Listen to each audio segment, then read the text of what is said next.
হরিকথা বদনে বেশি বলতে হবে, হরিকথা শ্রবণ করতে হবে। বিশেষ করে এই যে পুরুষোত্তম মাস, এটাকে বলা হয় অধি মাস। এই মাসে বেশি করে নাম করতে হয়, ভগবানের নাম জপ করতে হয় বেশি। ভগবানের শ্রেষ্ঠ মাস, যেমন কার্তিক মাসকে শ্রেষ্ঠ করে গেছে, বৈশাখ মাসকে শ্রেষ্ঠ করে গেছে, তাহলে অধি মাসকে মানে মল মাসকে শ্রেষ্ঠ করে গেছে। এই অধি মাসে দুটো একাদশী, শুক্লপক্ষের একাদশী এবং কৃষ্ণপক্ষের একাদশী। শুক্লপক্ষের একাদশী চলে গেছে। শুক্লপক্ষের একাদশী কি ছিল? একাদশী।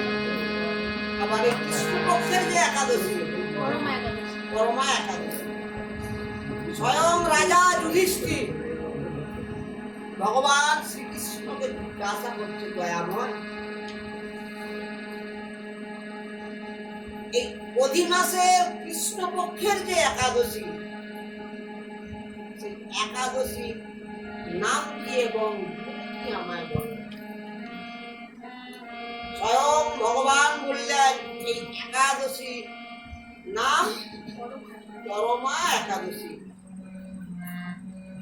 এই একাদশীর গুণের কথা কি বলবো, গুণের বর্ণনা করে আমি শেষ করতে পারবো না।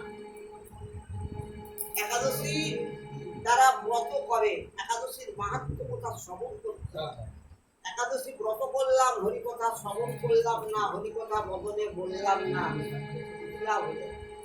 সারাদিন তাই হরিকথা বলে শ্রবণ করে কাটাতে হয়।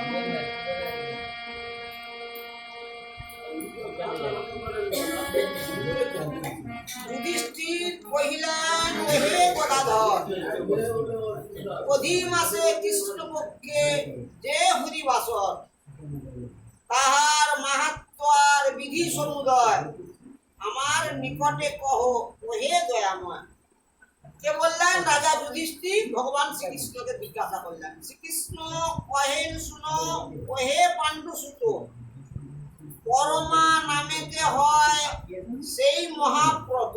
এই একাদশীর নাম হবে পরমা।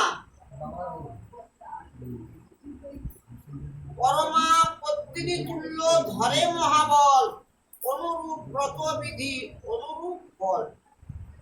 ধার্মিক ব্রাহ্মণ এক কাম্পিল্য নগরে, কি বললেন? কাম্পিল্য নগরে এক ধার্মিক ব্রাহ্মণ বাস করত। ওনারা খুব গরিব। স্ত্রীর নাম পবিত্রা, স্বামীর নাম সুমেধা। ওনারা গরিব হলে কি হবে, বাড়িতে কোনো অতিথি আসলে, কোনো ভিক্ষুক আসলে ওনারা তাকে আগে সেবা দিতেন। যা পেতেন ভগবানকে সেবা দেওয়ার পর নিজেরা সেবা করতেন। কোনো ভক্ত এলে, কোনো অতিথি এলে সেবা করার পর তবে নিজেরা সেবা করতেন। অতিথি ভালোবাসতেন। যেমন শান্তিপন মুনি গঙ্গা স্নান করে আসার পর বসে থাকতো, কোন অতিথিকে সেবা দেওয়ার পর তবে সে ভগবানের সেবা দিত। আগে অতিথি সেবা, তারপরে ভগবানের সেবা। আমরা কোনো ঠাকুরের জন্য যদি ফল আমি না করি, কোনো বাচ্চা ছেলে যদি একটা ফল হাতে করে তুলে, আমরা কি করি? তাকে বোকা ঝোকা করে তার হাত থেকে ফলটা নিয়ে নিই। কিন্তু না, শান্তিপন মুনি আগে অতিথি সেবা দিতেন, তারপরে ভগবানের সেবা দিতেন, তারপরে নিজে সেবা করতেন। ওই ধার্মিক ব্রাহ্মণ স্বামী স্ত্রী যতটুকু পেত ভগবানকে নিবেদন করে নিজেরা পেতেন, কোনো অতিথি এলে সেবা দিতেন। একদিন কৌটিল্য ঋষি ওনার বাড়িতে এসেছেন। আসার সঙ্গে সঙ্গে ওনার চরণ ধৌত করে বসতে দিয়েছে। বহু ভাগ্যের ফলে আজ তোমার দর্শন পেলাম। দুইজনে একদম ভূমিষ্ঠ হয়ে প্রণাম করে বলেছেন, ঋষিবর আপনি বসুন। এই অধমের গৃহে সেবা পেয়ে তবে যাবে। তবে বাবা আমরা তো খুব খুশি, আপনার মনের মতো হয়তো সেবা দিতে পারবো না, আমাদের যতটা সাধ্য ততটা চেষ্টা করে তোমার সেবা দেব। তখন ওই পবিত্রা বলছে, আমি কি করলে, কি ব্রত করলে আমি আমার মনের মতো করে আমি অতিথি সেবা করতে পারবো? তখন ওই কৌটিল্য ঋষি বলছে, তুমি পুরুষোত্তম মাসে কৃষ্ণপক্ষের পরমা একাদশী ব্রত পালন করে। একাদশীর আগের দিন নিরামিষ আহার এবং পরের দিন ওই একাদশীর দিন থেকে 5 দিন একটিবার তুমি সেবা করবে।